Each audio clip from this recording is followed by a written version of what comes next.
Halo semuanya, selamat datang di segmen analisa. Untuk video kali ini kita update terkait dengan persidangan dari kasus Subang. Ini adalah kasus yang terjadi ke Ibu Tuti dan juga Amel yang dihabisi pada 18 Agustus 2021 lalu.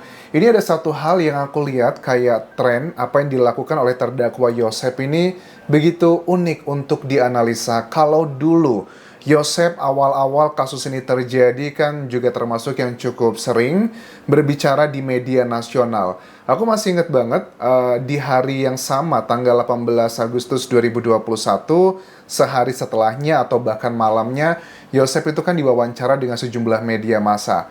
Poin yang disampaikan di situ bahwa dia bilang dia sangat mengapresiasi kinerja dari kepolisian setempat, penyidik. Pokoknya dipuji-puji terus gitu loh. Polisinya hebat, polisinya terima kasih A, B, C, dan D. Tetapi sekarang dalam persidangan bahkan ada keterangan di sini ya, dia terlihat emosional dan juga marah-marah, menyebutkan satu sosok oknum yang bernama Irlan, yang dikatakan bahwa dia ini melakukan ada banyak kebohongan.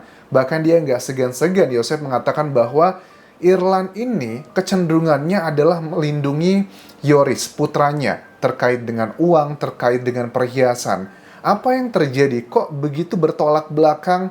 Awalnya Yosep begitu mengagumi dan juga mengapresiasi kinerja kepolisian saat itu, tetapi sekarang justru malah bertolak belakang. Sebelum kita bahas poin-poin utamanya, kita coba simak dulu apa yang disampaikan Yosep pada saat dia ini sebelum atau sesudah akan melangsungkan persidangan dalam pembacaan tuntutan oleh jaksa penuntut umum berikut ini.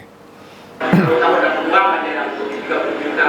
Artinya kalau mereka bukan Yuri sudah mengakui itu kebohongan itu. Oh jadi Irlan nggak ngaku? Ada apa menutupi Yuri? Irlan itu ada apa?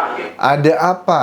Irlan itu menutupi Yoris. Ada apa? Itu poinnya salah satunya. Apa sih yang terjadi terkait dengan Yoris? Yoris itu siapa gitu? Mungkin kalian yang baru mengikuti kasus ini. Yoris adalah putra dari Ibu Tuti, korban, dan juga kakak dari korban Amel, serta juga putra dari Yosep yang menjadi terdakwa ini. Poin yang pertama dikatakan Yosep di sini adalah bahwa saya tidak bersalah.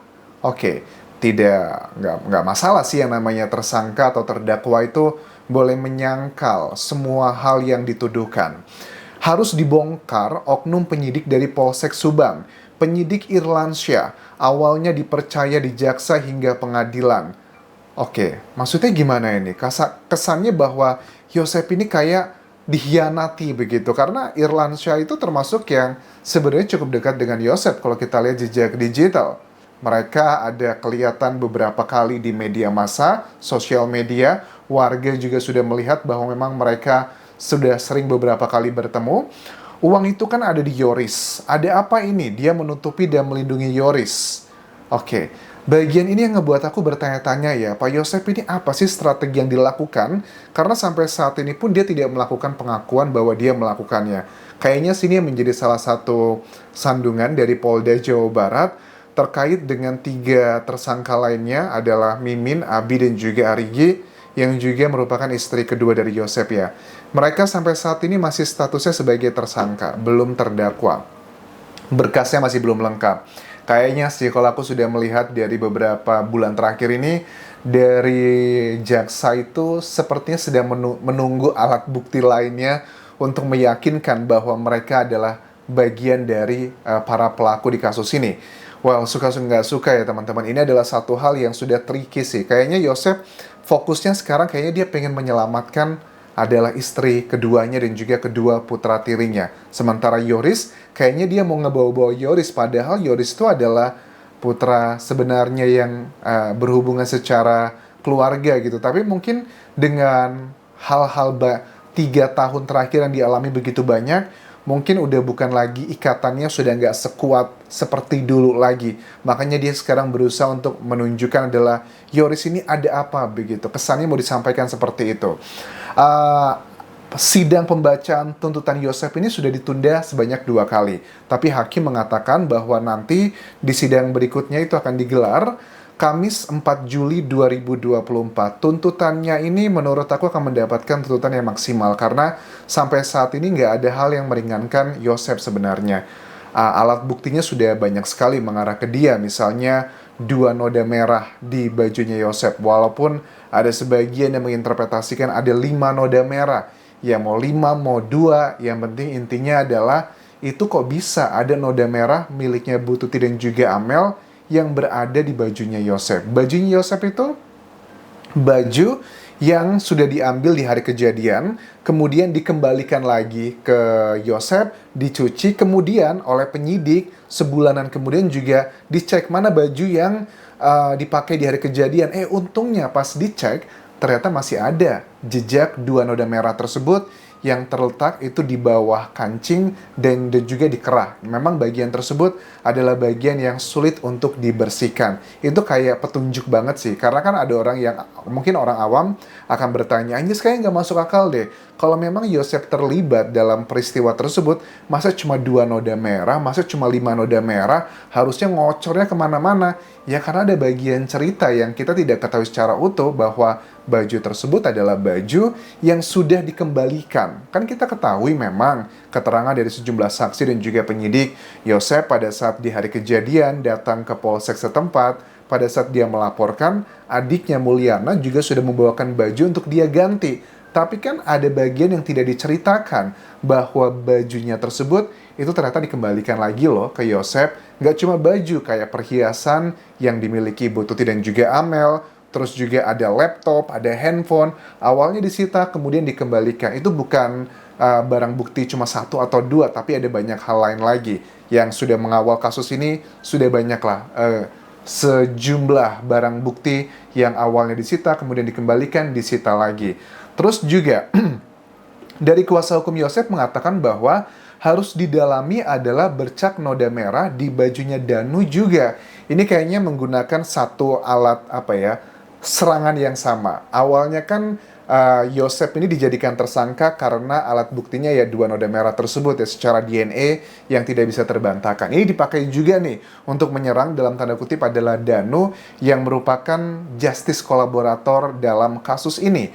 Di bajunya Danu itu ada 3 noda merah. Harusnya itu yang dikejar sama penyidik untuk membuat kasus ini tuh lebih scientific atau ada data ilmiahnya, itu yang dikejar, bukan sekedar cari gampang, hanya mendengarkan pengakuan Danu saja dan lantas menjadikan keempat kliennya sebagai tersangka. Bagi aku pribadi, ini juga bagian yang memang cukup masuk akal, tetapi bukan berarti kalau masuk akal, kalau kita tidak melihat konteksnya, kontennya bahwa ternyata ada banyak kejanggalan dan juga kesulitan, ya kalau memang nggak bisa ditemukan ya udah nggak usah dipaksakan sih menurut aku. Karena kalau 3 noda merah di bajunya Danu, kalau ini benar ya, memang itu miliknya siapa? I don't know. Ini juga kan uniknya adalah bajunya itu diambilnya kapan. Kalau bajunya Yosef, kita tahu tuh peristiwanya kenapa kok cuma ada 2 noda merah. Bagaimana dengan bajunya Danu? Apakah baju Danu itu diambilnya adalah sehari setelah kejadian, ataukah di hari kejadian, atau bahkan di hari yang lainnya? Kita pengen tahu juga kapan diambilnya. Kalau sudah kita tahu itu kapan diambilnya, kita baru bisa ngerti. Karena kan takutnya ini ada dia dipakai banyak acara, karena dia termasuk mobilnya cukup tinggi ya, Danu di kampungnya, takutnya terkena hal-hal yang lainnya. Dan Danu itu adalah justice kolaborator. Dia bukan cuma sekedar memberikan saksi ya, keterangan, tapi dia juga akan menjadi bagian dari para pelaku yang akan diberikan hukuman, teman-teman. So, kasus ini menurut aku sudah on the right track. Tetapi dari Yosef sepertinya dia begitu unik ya. Dia tuh karakternya kalau dalam persidangan begitu ekspresif, memberikan indikasi kayak semangat, kayaknya pede gitu, percaya diri banget bahwa dia tidak bersalah. Justru kalau aku melihatnya itu adalah satu hal yang sangat anomali. Kalau seseorang tuh tidak bersalah, misalnya kayak dia ngobrol di video yang ditayangkan di banyak media masa ini, dia teriak-teriak, dia gelisah, itu bukan indikasi bahwa dia ini mau menyampaikan kejujuran. Itu adalah indikasi dia menyimpan kemarahan yang luar biasa.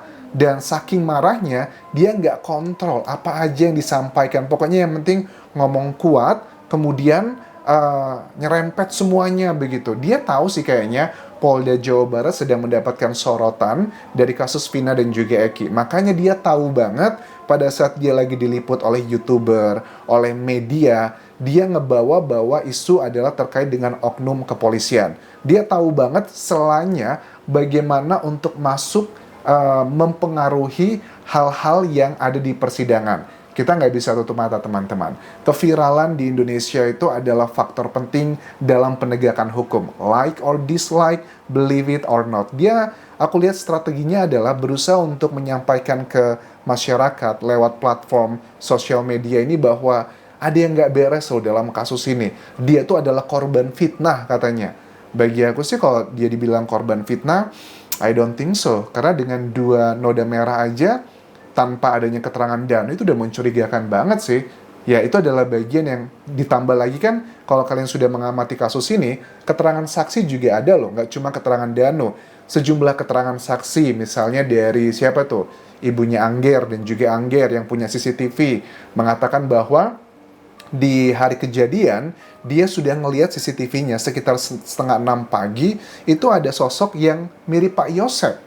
Mereka bilangnya nggak lagi mirip, tapi memang itu adalah Pak Yosep dengan pria memakai jaket kulit. Itu 5:30 pagi, alibinya Yosep kan 5:30 pagi masih di rumahnya Bu Mimin. Itu yang pertama, walaupun CCTV-nya sudah diserahkan ke Irlansyah, dan ternyata sama Irlansyah ngakunya hilang. Justru sebenarnya bagian ini adalah berusaha untuk meringankan Yosep nggak sih? Kalau seandainya CCTV tersebut ada, wah beneran tuh Pak Yosep 5:30 pagi di sana ngapain dong? Berarti bohong dong Anda kok ada di situ. Terus juga ada CCTV dari jok motor. Yang jok motor itu kan menunjukkan jamnya itu, klaimnya Yosep bahwa saat di jam di CCTV jok motor tersebut, dia katanya sedang di rumahnya Bu Mimin. Tapi ternyata dia sudah menuju ke lokasi TKP. Dan jarak CCTV dari jok motor ke rumah TKP itu nggak nyampe 5 menit naik motor. Tapi perjalanan dari lokasi tersebut ke TKP kok kurang lebih waktunya 20 menitan, karena kan Yosep tiba di TKP itu kan sekitar jam 7.15, dibuktikan dengan kronologi awal bahwa pada saat dia datang, setelah bingung katanya, dia nelpon HP-nya Amel. Itu kan bisa dicek jejak digitalnya, oh jam sekian. Nggak diangkat, kemudian dia nelpon HP putranya Yoris, yang angkat adalah mantunya. Diceritakan seperti itu kronologinya bahwa sedang A, B, C, dan D. Itu kan bagian-bagian yang menurut aku sudah petunjuk banget, karena kan petunjuk itu gabungan di antara 2 alat bukti dari keterangan saksi, keterangan ahli, keterangan terdakwa, ya, dan juga surat sih. Ya, 3 lah keterangan dari 3 individu ini, teman-teman. Itu kan sudah alat bukti lagi, itu yang tanpa adanya keterangan Danu pun sebenarnya sudah sangat kuat sih. Ini mengarah ke Yosep, tapi ya sudahlah, Yosep sampai sekarang tidak melakukan pengakuan, dan memang kalau dia tidak memberikan pengakuan, ini akan semakin memperberat Polda Jawa Barat untuk membuat 3 tersangka lainnya untuk menjadi terdakwa, yakni adalah istrinya Mimin, kedua putra sambungnya Abi dan juga Arigi, dengan berbagai macam drama dan juga alibinya. Sampai jumpa lagi di video berikutnya. Kalau ada update terbaru dari kasus Subang yang belum aku sampaikan di sini, bisa kalian tinggalkan di kolom komentar video ini. Sampai jumpa. Bye.